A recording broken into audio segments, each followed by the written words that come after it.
ഇതാരാ? ഞാനാ. സെബക്കുട്ടിയുടെ ലുക്ക് നോക്കിയേ. എന്റെ ദൈവമേ, സെബക്കുട്ടി ഓ കണ്ടിട്ട് എനിക്ക് പയ്യ ഏതോ അധോലോകത്ത് എത്തിയ പോലെ അല്ലേ?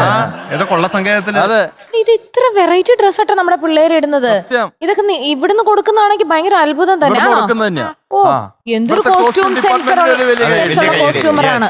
അതെ, ഏത് പാട്ടാണ് മോളെ? ചിത്രവർണ്ണ പുഷ്പജാലം. ആ. ഇതാരാ music? Music Shankar Ganesh sir.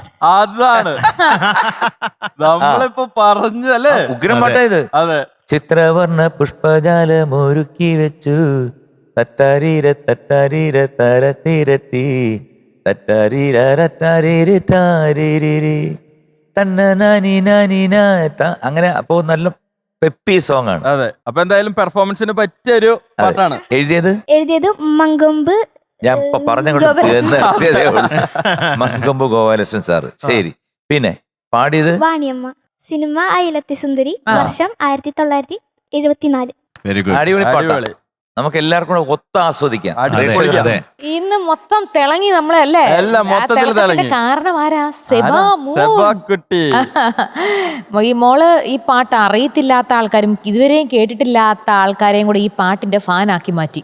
അതെ, ഒരുപാട് പേർക്ക് ഈ പാട്ട് ചിലപ്പോ അറിയണമെന്നില്ല. കേൾക്കാതെ, കാരണം 50 വർഷം മുമ്പുള്ള പാട്ടാണ്. പിന്നെ ഈ പാട്ട് അങ്ങനെ ഒരുപാട് എനിക്ക് തോന്നില്ല ഷോസിലൊക്കെ ഒത്തിരി മുമ്പേ കേട്ടിരുന്നു ഒരു കൊച്ചു പാടിയിട്ട്. ആണ്. പക്ഷെ ഈ പാട്ട് അങ്ങനെ ഒത്തിരി പേർക്ക് അറിയാൻ പറ്റുമെന്ന് എനിക്ക് തോന്നുന്നില്ല. അധികം റിയാലിറ്റി ഷോയിലും നമ്മൾ അങ്ങനെ എടുത്ത് കേൾക്കാറില്ല. പക്ഷെ മോളെ പാടിക്കഴിഞ്ഞപ്പോ ഇവിടെ ഉള്ള ഒരു എനർജി, പിന്നെ ആ കാലഘട്ടത്തിൽ ആ സിനിമയൊക്കെ ആ ഒരു ഇതിൽ ജീവിച്ചിരിക്കുന്ന ആൾക്കാർക്ക് അവരുടെ സന്തോഷം അപ്പൊ എന്തായിരിക്കും? ഇതിനെപ്പറ്റി കൂടുതൽ അറിയാവുന്നതും ആ സിനിമ കണ്ടവർക്കും ചിലപ്പോ ഭയങ്കര ഹിറ്റ് സിനിമയായിരിക്കും അയലത്തെ സുന്ദരി. അതെ, പിന്നെ എത്ര പ്രാവശ്യം കണ്ടത്. അപ്പം അയലത്തെ അദ്ദേഹം അന്നത്തെ കാലഘട്ടം എന്ന് പറഞ്ഞാൽ അയലത്തെ സുന്ദരി എന്ന് പറഞ്ഞാൽ അയലത്തെ ഒരു സുന്ദരി ഉണ്ടെങ്കിൽ ഒരു പ്രചോദനമാണ് നമുക്ക് ഉണരാനും. ഞാൻ അതാ ചോദിച്ചേ, അയലത്തെ സുന്ദരി എന്ന് പറഞ്ഞ സിനിമ തന്നെയല്ലേ കണ്ടേ? അയലക്കത്തുള്ള സുന്ദരിമാരെ അല്ലല്ലോ കണ്ടത്. അതുകൊണ്ട് അയലത്ത് ഒരു സുന്ദരിയോ പറ്റുമെങ്കിൽ എത്ര പേര് വേണം അയലത്ത് അല്ലേ? അയലത്ത് വേറൊരു സുന്ദരി ഇരിക്കുന്നുണ്ടല്ലോ. ഇപ്പോഴും ഞാൻ അങ്ങനെ, അത് ഇവർക്ക് വിലയില്ലല്ലോ മക്കളെ. ഇപ്പോഴും ഞാൻ അങ്ങനെ തന്നെ. എന്റെ അയലത്ത് സുന്ദരി. നോക്കാവോ? അംഗീകരിച്ചല്ലോ. ഒരു നോട്ടം മതി. ഒരു നോട്ടം കണ്ടേയുള്ളൂ, ഒരു ഗാനം കേട്ടേയുള്ളൂ, കുളിരാനെ കൊഞ്ചിപ്പോയൻ ചന്ദമാമ.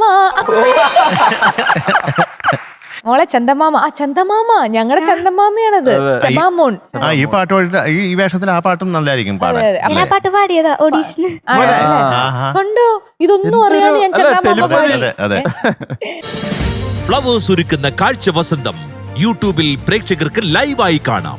ഫ്ലവേഴ്സ് കോമഡിയിൽ ജോയിൻ ചെയ്യൂ, ആസ്വദിക്കൂ.